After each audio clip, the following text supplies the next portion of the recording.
Um, Hi and welcome to this channel. My name is Susan Silentue. As you know, the aim of this channel is to offer information about how government works and why systems are set up the way they are. This is with the intention to help us understand what our role is in improving the governance in our country. And through this, we can create a politically empowered generation. All right, so in this episode, we're gonna discuss the budget making process. How do we come up with the national budget? So we'll go through the entire budget development process until when Parliament approves for government to be able to spend money. We'll also talk about some important things to note about the process and also some of the challenges that this process has, and then we can see how to plug in from there. All right, so let's get into it. Now, as you know, our budget cycle begins in July and ends in June. So ianzangi January and December like the rest of the year. No, the budget year starts in July. So Treasury releases the budget in June and then the year starts officially in July. So as soon as the previous year's budget is released, in August, Treasury sends out a budget circular to all the ministries and any department of government that uses money to start preparing for the next financial year, which, as I said, will start in the next year in July. So kama tuko 2021 sai, the ministries will receive this thing in August to start planning for how much they'll spend from next year, July. Okay, so, and then at the same time, they'll tell the ministries what money is available for who and how much they're able to spend. So that happens in August. So these ministries are given some time to look at that, to digest that based on their needs. And then in about October, November, there are people who we call the sector working groups. Sectors are like agriculture, education, health, stuff like that. So sector working groups from 10 different sectors led by the permanent secretaries and the cabinet secretaries of the different ministries meet up and are advised by people who help them understand what's going on with the country in terms of inflation, with the economy. And then at this point, these people contest for resources. They actually ask for resources based on some of their needs. Remember, they've already been given what is available for them before. So here they're like, okay, I know you've told us this is enough, this is available, but I think we need this to help us with achieving what we want to achieve. And then through this, they create something they call a budget review and outlook paper. They call it a BROP, BROP. And then this states how the resources were spent. The resources from these 10 sectors were spent in the last 3 years. And then it requests for how much they intend to spend in the next 3 years. So this BROP iko information for about 6 years. But they do this annually, by the way. So they edit it depending on the needs. So something that's important to note is the Constitution for 2010 introduced something they call a program-based budget. Now, this requires them to agree on things we call indicators, outcomes, and impacts. Now, I'll explain what that is. So, if we're spending X amount of money to build a road, for example, that goes from place A to B. So the Constitution requires you to tell us what is the indicator. The indicator is that the road has been built. That's the first one. We're going to build a road. So what is the outcome of this? If we build a road, it means that there are more cars that are able to travel on that road. That is the outcome.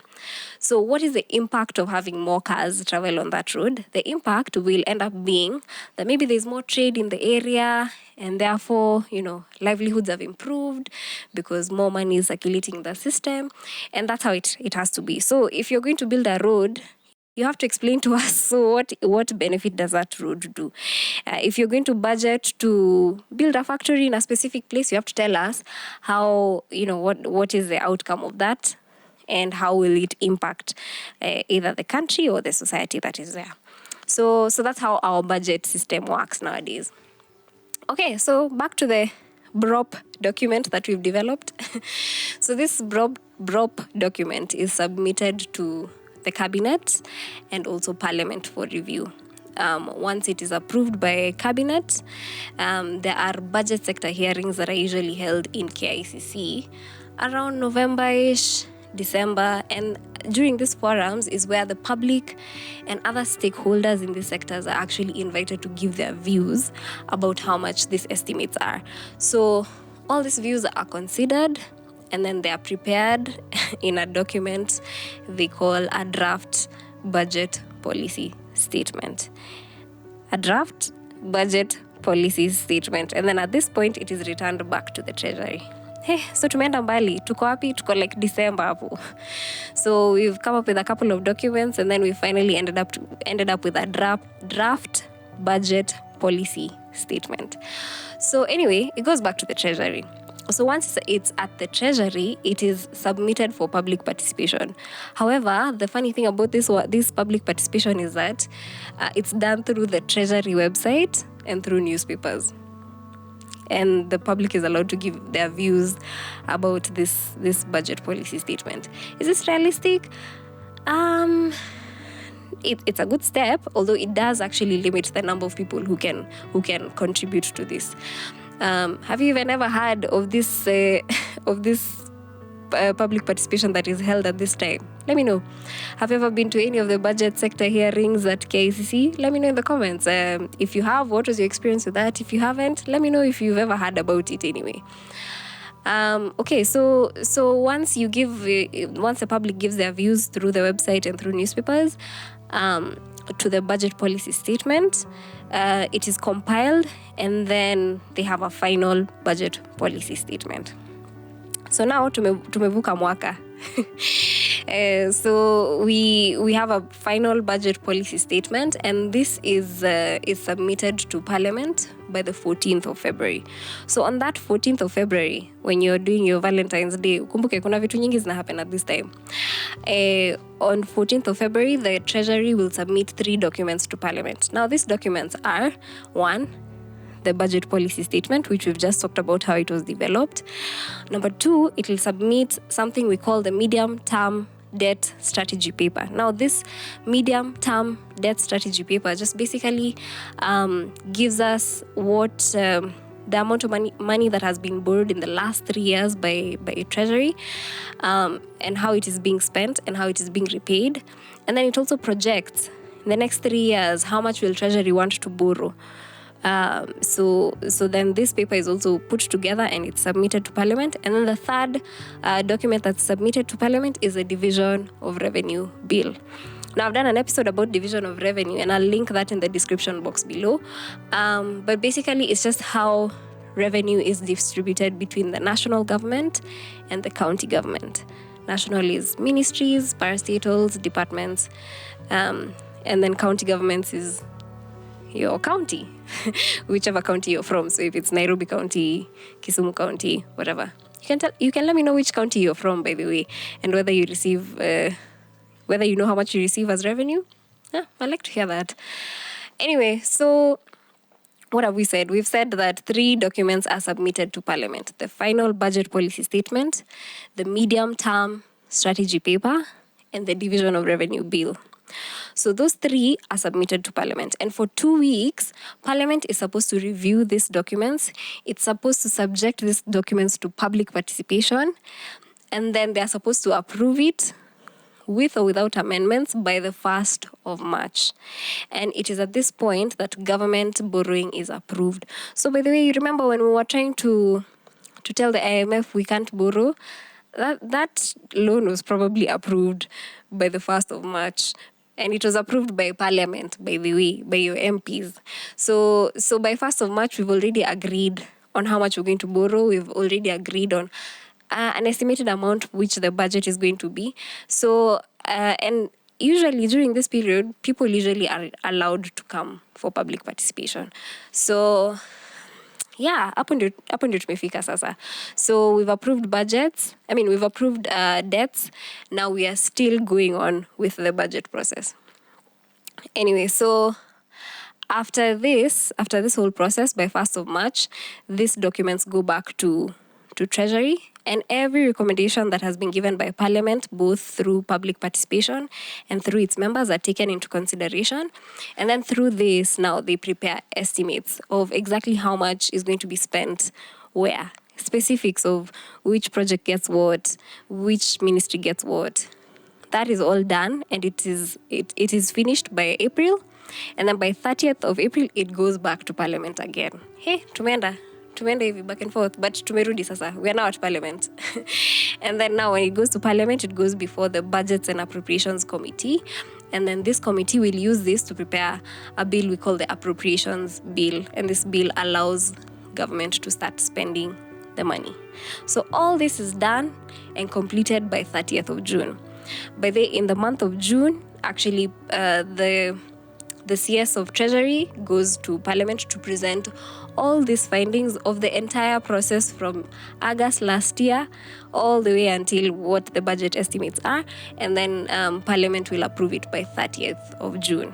Hey, tumeenda mbali, si ndio?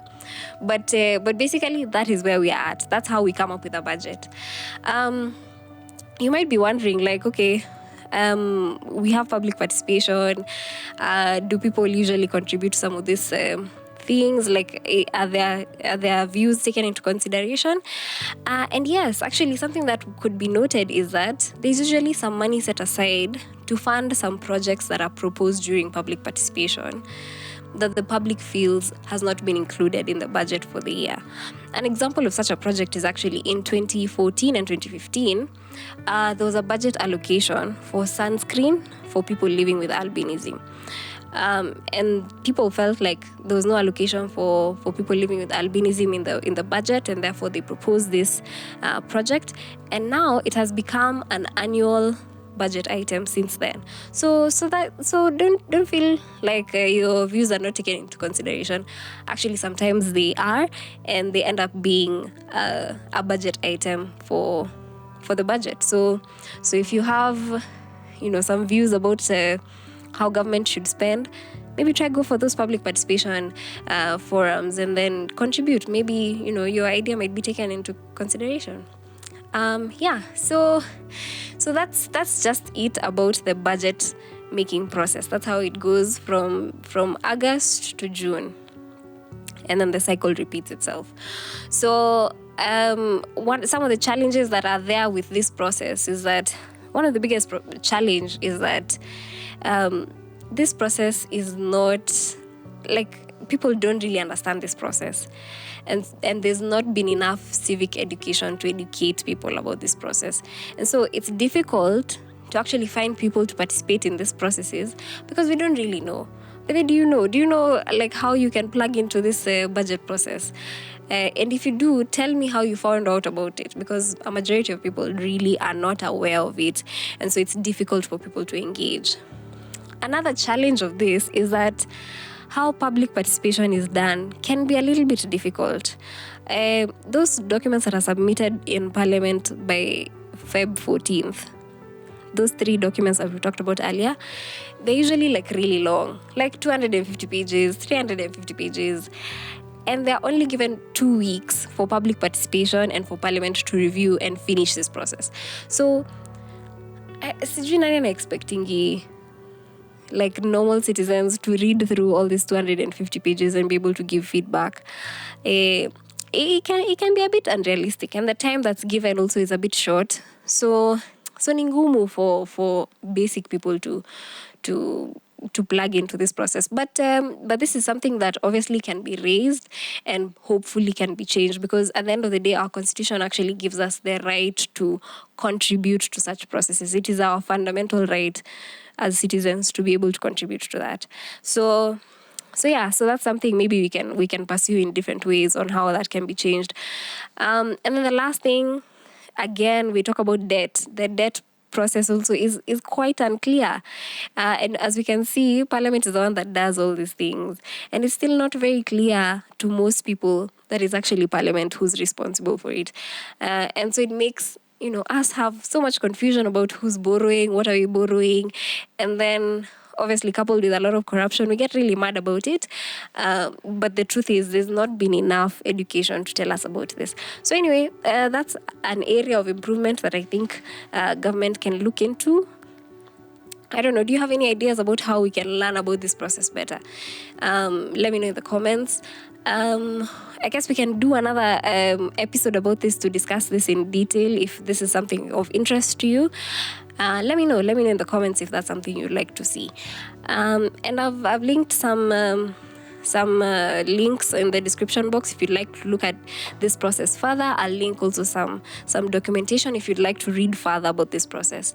And yeah, so don't forget to like, subscribe, and share. And this has been our episode for the day. I'll see you next time.